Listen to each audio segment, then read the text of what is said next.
জয় যিশু।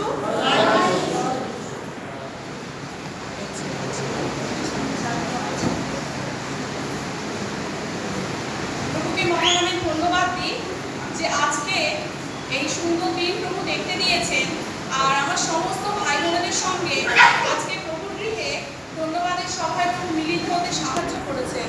সেই জন্য প্রভুকে সর্বপ্রথমে ধন্যবাদ দিই আমাদের পালক মহাশয়কে। তিনি অনেকটা দূর থেকে আমাদের জন্য এসেছেন,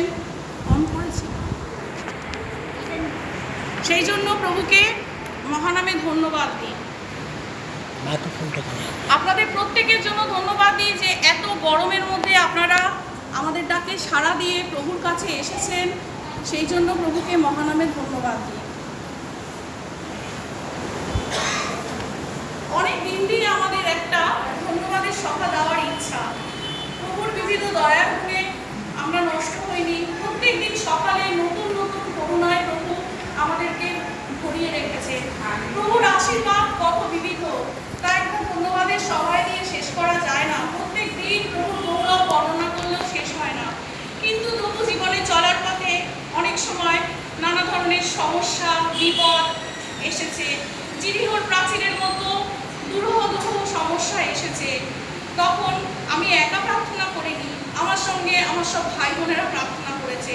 কখনো অব্যক্তভাবে প্রার্থনা করেছেন, কখনো ব্যক্তভাবে প্রার্থনা করেছে। যখন ক্রন্দনের তলভূমি দিয়ে গেছি, দুঃখ কষ্টে আমি যন্ত্রণায় ছটফট করেছি, প্রার্থনার জন্য নিজে শুধু করে একা আমি কুলিয়ে উঠতে পারিনি। আমার দিদিদেরকে বলেছি, আমি তাদের সঙ্গে শেয়ার করেছি, হয়তো মণ্ডলীকে আমি খুলে বলতে পারিনি।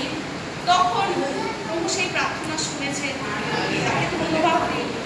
প্রভু চোখের জল ফেলে দেননি। প্রভু তিনি একটা একটা করে সমস্ত প্রার্থনার উত্তর দিয়েছেন। তিনি যে বিশ্বস্ত ঈশ্বর তিনি প্রমাণ করেছেন, তাই তাকে মহানামে ধন্যবাদ দিই। আমি অনেক অবিশ্বস্ত, আমি প্রভু যোগ্যরূপে চলতে পারি না, আমি তবু প্রভু এত দয়া করেছেন, তাই তাকে ধন্যবাদ দিই। বিশেষ করে ধন্যবাদ দিই যে স্থানীর জন্য। স্থানীর যখন কানের সমস্যা হয়, তখন সেই সমস্যা এত ভয়াবহ হয়েছিল যে ডাক্তার বলছে যে আর কিছুদিন পরে এলে স্থানীকে আমরা পেতাম না, ফিরে পেতাম না। প্রভু আশীর্বাদ করেছেন, সেই কানকে তিনি সুস্থ করে দিয়েছেন, সেই জন্য তাকে মহানামে ধন্যবাদ দিই। ধন্যবাদ দিই যে প্রভু তিনি শ্রীনিকে পরীক্ষাতে তিনি আশীর্বাদ করেছেন, তিনি ভালোভাবে পাশ করেছেন, সেই জন্য প্রভুকে ধন্যবাদ দিই। ধন্যবাদ দিই যে আপনারা জানেন যে এবছরে আমি মার্চ মাসে 3বার পড়ে যাই। ভীষণভাবে আঘাত লাগে, আমার হাতে যন্ত্রণা, আমি প্রায় 40 দিন মতো কিচ্ছু করতে পারিনি, কাজ রান্না বান্না কিচ্ছু না, সমস্ত পাদ্রীবাবু করেছে। তিনি পরিচর্যা সংসার সমানভাবে সামলেছে। ওনার এত ধৈর্য, প্রভুকে ধন্যবাদ দিই যে প্রভু এত ধৈর্য ওনাকে দিয়েছে, সমস্ত কিছু উনি করেছেন। হাত আমার সুস্থই হচ্ছে না, একটার পর একটা ডাক্তার দেখাচ্ছি, ডাক্তার চেঞ্জ করছি, হাতে তীব্র যন্ত্রণা, হাত নাড়াতে পারি না। একদিন আমি রূপাদের বাড়ি কেয়ার সেলে যাই, সেখানে সমস্ত পরজাতীয় ভাই বোনেরা এসেছিলেন। তারা সমস্ত প্রভুর অলৌকিক কাজ বর্ণনা করছেন যে কিভাবে তারা প্রভুর কাছ থেকে অলৌকিক তাদের জীবনে কাজ হয়েছে। আমি তখন খুব কাঁদলাম বাড়ি এসে, প্রভু তারা তোমাকে নতুন জানছে, তাদের জীবনে তুমি এত কাজ করছো, আর আমি তোমাকে এত বছর ধরে জানি, আমি তোমার কাছে প্রার্থনা করছি, আমার কেন হাতের জন্য আমি এত ডাক্তারের কাছে ঘুরে বেড়াবো। সেই দিন আমি সমস্ত ওষুধ বন্ধ করে দিলাম, সব কিছু বন্ধ করে দিলাম, আর আমি কাঁদলাম প্রভুর কাছে, আমার কৃতকর্মের জন্য ক্ষমা চাইলাম, আমার পাপের ক্ষমা চাইলাম, আর বললাম প্রভু তুমি আমাকে স্পর্শ করবে, আর তুমি যদি স্পর্শ না করো আমার হাতের ব্যথা এইরকমই থাকবে।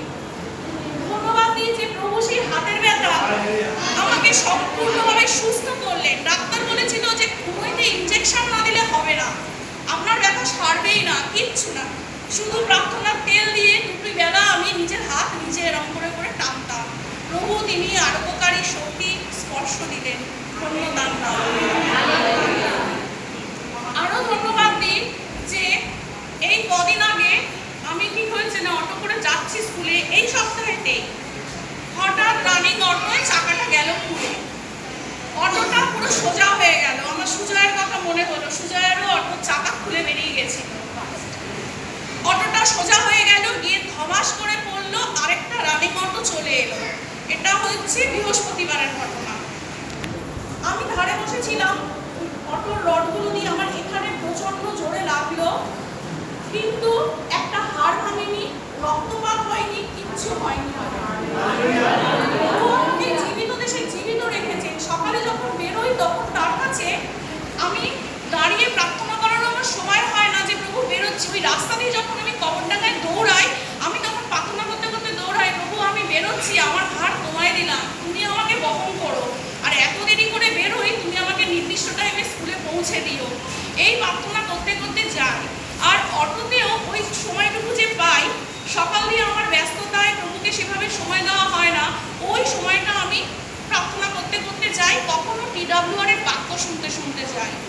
আর যদি আমার বান্ধবী থাকে সেদিন আর হয় না, তার সঙ্গে গল্প করতে করতে চলে যাই, একা থাকলে করি। আর যেদিন অ্যাক্সিডেন্টটা হয়েছে আমি তখন প্রার্থনা করছিলাম, লিলিদি বলেছিল যে অনুপমের অপারেশন, তুমি বৌদি প্রার্থনা করো। আমি বলছি সকাল থেকে তো প্রার্থনা করা হয়নি, ঠিক আছে আমি অটোতেই অনুপমের জন্য প্রার্থনা করি।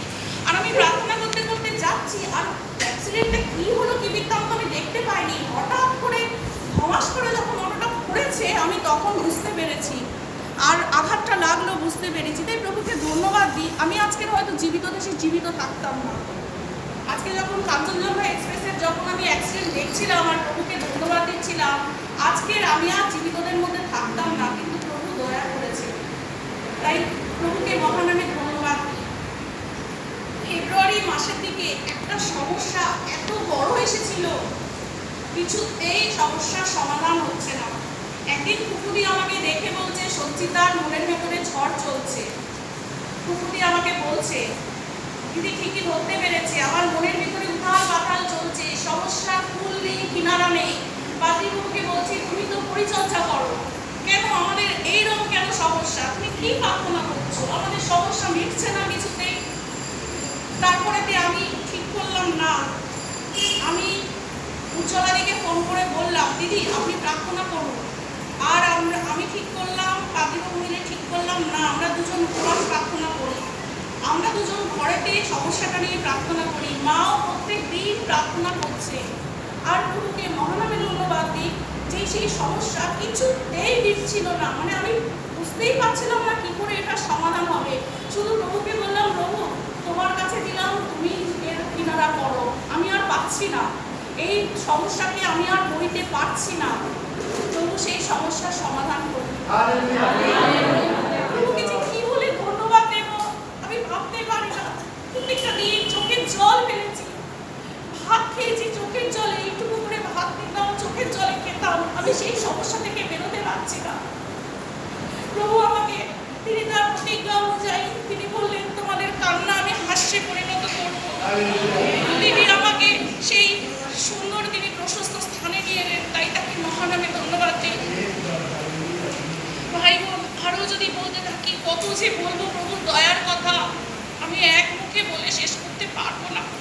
তাই আজকের আপনাদেরকেও আমি ডেকেছি যে আমার সঙ্গে আজকের আপনারাও প্রভুকে ধন্যবাদ দিন, কারণ আমার জীবনে প্রার্থনার শরিক আপনারা পালকের পরিবারকে ধরে রাখেন প্রার্থনায়, তাই পালক দাঁড়িয়ে থাকে, তার পরিবার দাঁড়িয়ে থাকে।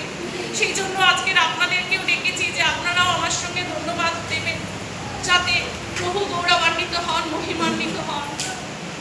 আমি একদিন বলেছিলাম, যখন মণ্ডলীতে ঝড় নেই, ঝড় পালকের পরিবারে, আর যখন পালকের পরিবার নিস্তরঙ্গ শান্তিতে চলছে ঝড় মণ্ডলীতে। এই দুই ঝড়ের টানাপোড়েন সব সময় চলে, আর প্রভু সেই সমস্তর মধ্যে দিয়ে আমাদেরকে তিনি এখনো পর্যন্ত তিনি দাঁড়িয়ে থাকতে সাহায্য করেছেন। তাই প্রভুকে ধন্যবাদ দিই।